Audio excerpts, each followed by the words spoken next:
ये है हमारे जोशीमठ का निर्माणाधीन बिल्डिंग है। इस पे ये नमाज पढ़ रहे हैं और किसकी परमिशन से पढ़ रहे हैं, किसने इन लोगों को परमिशन दी है। सोशल मीडिया पर वायरल ये वीडियो उत्तराखंड के जोशीमठ का है। जोशीमठ में मुस्लिम समुदाय के लोगों ने एक सरकारी भवन को नमाज पढ़ने के लिए इबादत घर बना डाला, जिस वजह से जोशीमठ के स्थानीय लोग भड़क उठे और वहां तनाव जैसी स्थिति पैदा हो गई। दरअसल रमजान के महीने में जोशीमठ में काम करने वाले मुस्लिम समुदाय के लोगों को नगर पालिका हॉल में नमाज अदा करते हुए देखा गया। स्थानीय लोगों का आरोप है कि बिना किसी की परमिशन के उन्होंने बड़ी संख्या में जमा होकर नमाज पढ़ी और इस पूरे विवाद पर जोशीमठ के लोग क्या कुछ कह रहे हैं आप खुद ही सुन लीजिए।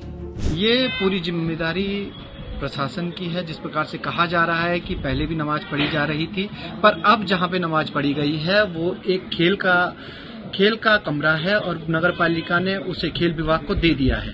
वहां पे टीटी का आयोजन किया जाना है और परसों ही मतलब गत 10 दिन पहले हमारे द्वारा भी वहां पर जाकर जो खेल विभाग के अधिकारी गोपेश्वर से आए थे वो खेल विभाग को दे दिया गया है। तो उसके बावजूद भी ऐसे काम अगर किए जा रहे हैं तो ये बिल्कुल गलत बात है। हम बिल्कुल इसको सहेंगे नहीं कि जोशीमठ में इस प्रकार की जो अधार्मिक चीजें की जा रही हैं वो बिल्कुल गलत है। ऐसा नहीं होना चाहिए। जोशीमठ एक शांत शहर है और यहाँ पर जिस प्रकार की शांति है, हम सभी से यही विनती करेंगे कि इसको बनाए रखें। और जो ये आधार्मिक टाइप के लोग हैं जो ये इस प्रकार के कुकर्म कर रहे हैं, हम उनको कहेंगे कि इस प्रकार की घटनाएं आप ना करें, नहीं तो इनकी जिम्मेदारी आप ही की होगी। स्थानीय लोगों के मुताबिक नगर पालिका जोशीमठ ने अपनी जगह पर नमाज को लेकर मुस्लिम समुदाय को अनुमति देने से इनकार कर दिया था, लेकिन उसके बावजूद वहां बड़ी संख्या में लोग जमा हुए और नमाज पढ़ी गई।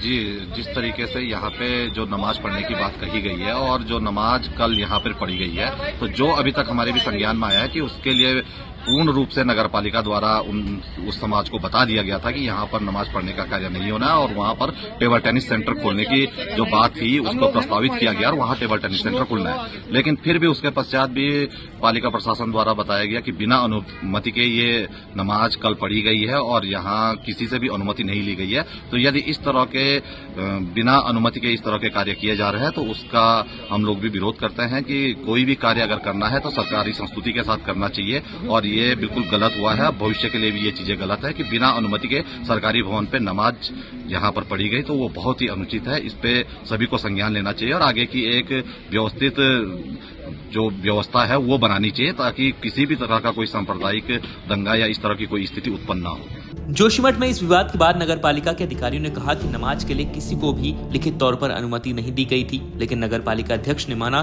कि मौखिक अनुरोध पर हॉल का उपयोग पहले भी किया गया था।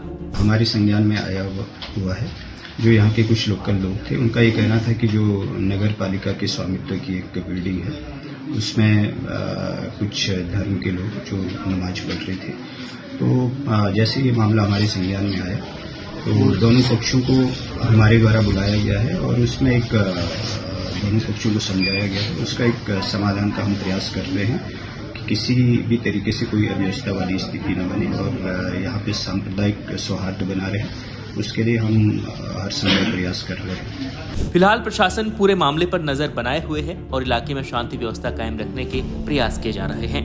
देहरादून से अधीर यादव की रिपोर्ट।